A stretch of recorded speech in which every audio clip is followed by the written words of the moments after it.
FM. Hola. So is this loud? Because if it is, I won't be good. Is it loud? Okay. So you guys are really quiet right now. Are you like excited to meet Cee-Lo? All right, good. Well, let's just not hold this up any further. I want you to know, if you've never met Cee-Lo before, has anybody ever seen him in concert? Has anybody ever met him? You seen him? Okay. He puts on a great show.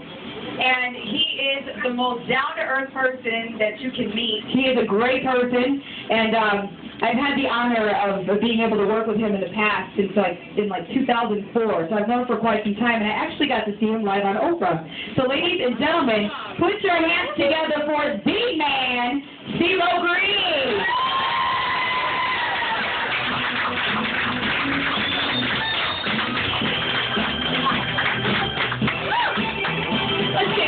Here, my love. Cool. I was telling them how sweet you are. Like, you are just the most down-to-earth dude. And, like, everybody probably knows it from, like, The Voice. You've seen him as a judge on The Voice, right?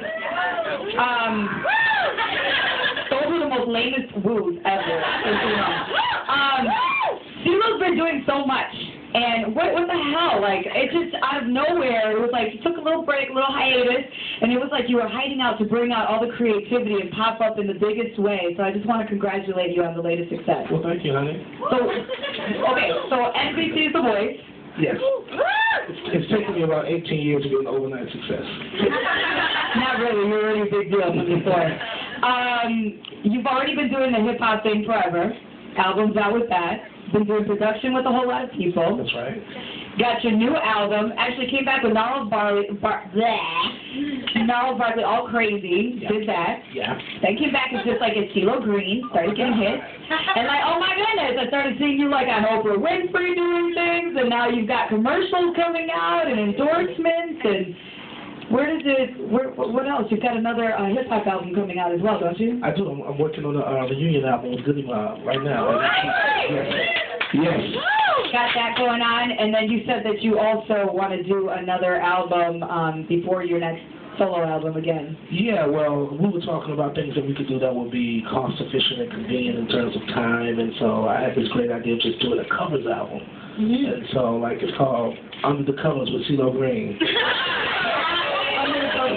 So I'll pick some sexy songs that I like. It's kind of like the premise of it, you know, the working premise was like a playlist that the Lady Killer would have. So it'll still be an extension of Lady Killer since we're still in that season. You know, I think it'll work pretty good. I got some cool covers, and on Twitter you can hit me and let me know what other suggestions you may have. You got a song you may want me to cover or whatever. Under the Covers. So what kind of freaky stuff do you like to listen to when you get freaky? I like like, if there's like an artist that you would pop in that would already be like, okay, I already know if I'm going to get freaky, I'm going to get this girl, let me get her in the mood. Boom, what's the first one? You listen to yourself? Yeah. I like do they have Targets in Chicago? Yeah. Right? Okay. So, you ever have those little those instrumental CDs, slows and chords and stuff? I like those kind of things. I just play those throughout the house, like, all of the time. Just some type of atmosphere, some type of ambiance kind of thing. So that's nice for conversation. Like, Sade is good for love, not lust. Right. You know what I'm saying? So if you're just trying to, like, girl, I'm trying to get gruesome with you, then it's a whole... gruesome, I like that word. Then it's going to be what album? But you know what's good? Like, that's kind of cerebral and sexy kind of quality. Portishead is very sexy. Does anybody ever heard of Portishead? What is it? It's called Portishead. Don't lie, every last one of you is going to end up going to freaking Target to look for it to find out about it. It's like hip-hop, acid jazz. It's very slow and moody and melancholy, but it's nice to have a conversation. But you gotta just kind of make a mixtape, if you will. Then we'll get into some Prince and, you know, stuff like that. Well, that's kind of like how you are. You have all kinds of genres of music. Where did all this creativity come from? Everybody first saw you as like a hip-hop artist, and then all of a sudden you started coming with different types of music.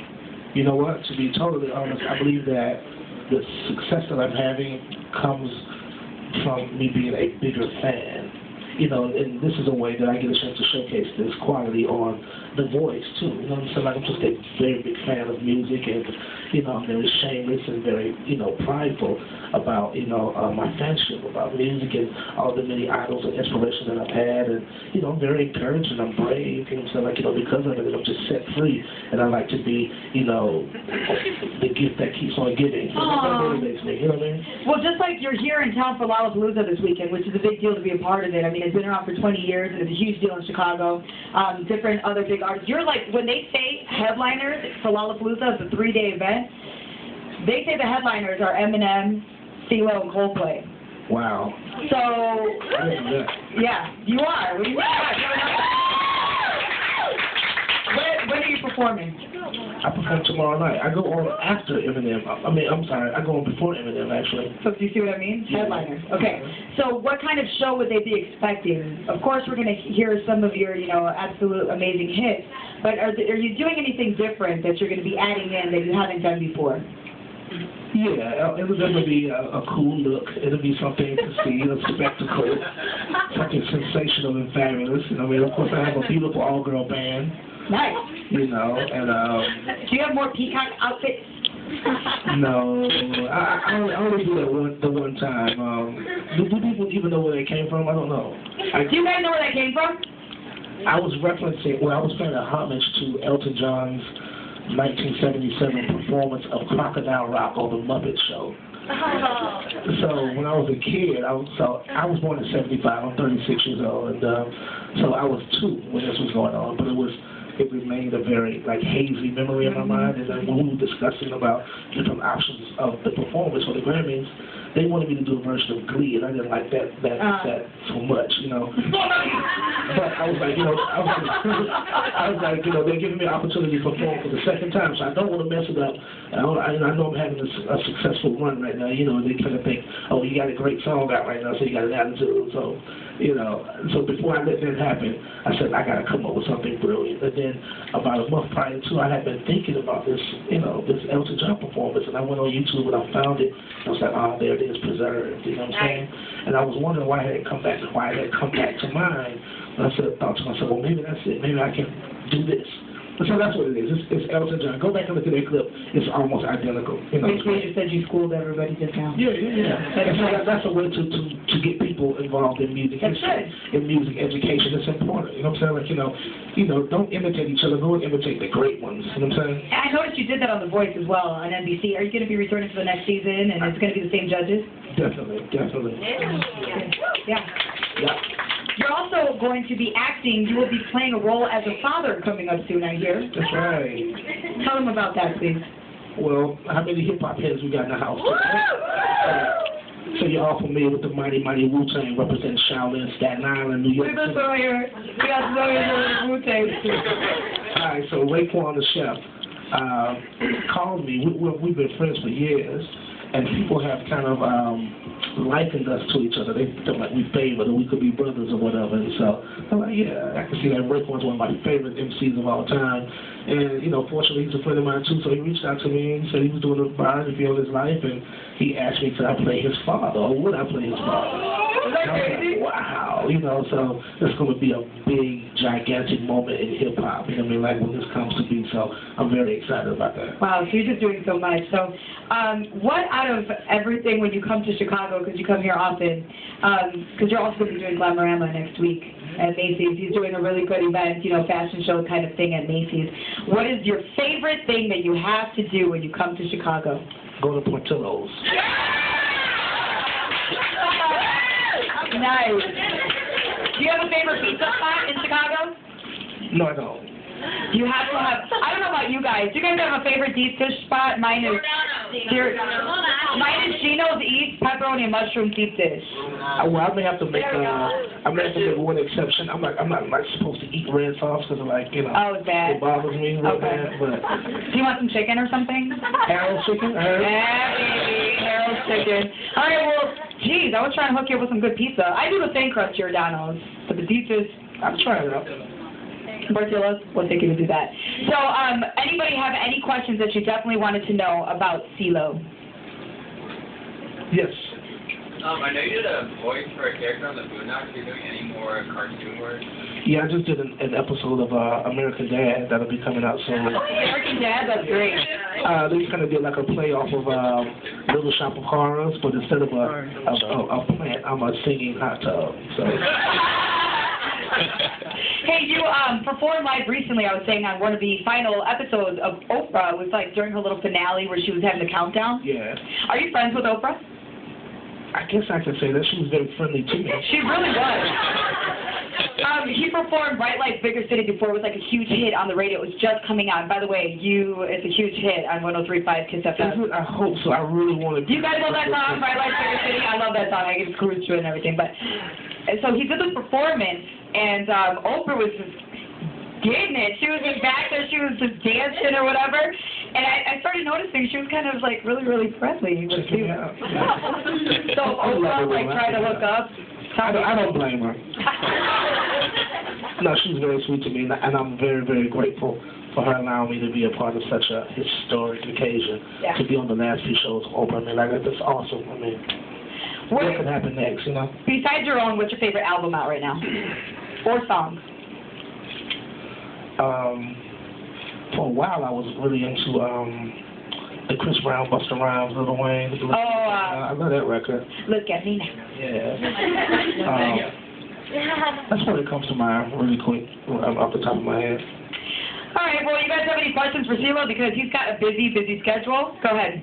I know, like, a lot of, with the voice, you know, because they wanted to put in kind of like Christina Aguilera against all of y'all. Yeah. Like, I mean, is she really a diva and sad? No, it's not like that. I know you're from the South, like, maybe she got Southern hospitality, so, like, I don't think you're being mean to her. Not at all. I'm pretty sure if it was 4 women, she could be an even bigger diva.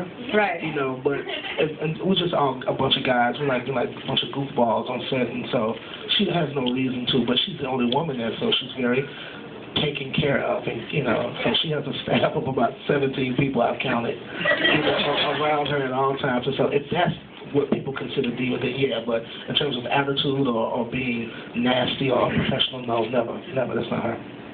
One more question. I do. Who is Forget You about? I hate to ruin that for people. It's not about anybody in particular. The story is fictitious for the most part, but of course I can buy a Ferrari. Oh, that's right, Cee-Lo. Go, please. That's awesome. No, but Somebody was raising their hand for a while. I'm sorry, you. Yes. I'm sorry. No. But you can keep something. But we've all been there a time or two. We've all won some, lost some, you know. And so the silver lining to that song, you know, is a bunch of sense of humor. And the song was really about accepting. If you think about it, she's in a car driving past, so like her or him, they've never got a chance to hear me say that. So it's like thinking out loud, basically. So you kind of like accept it, you smile in the face of it, and then you move on.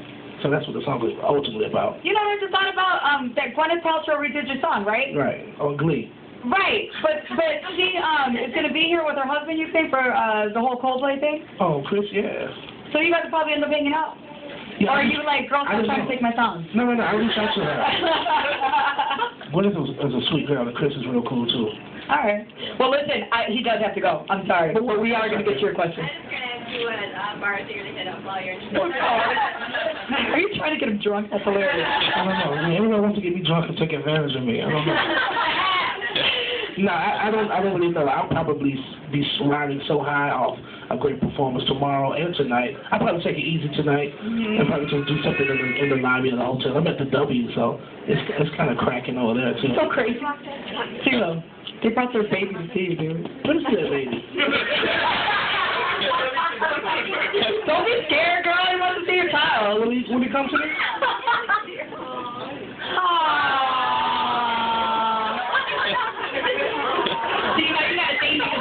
With the baby and Cee-Lo. That's classic. Oh, don't be scared. He's a baby.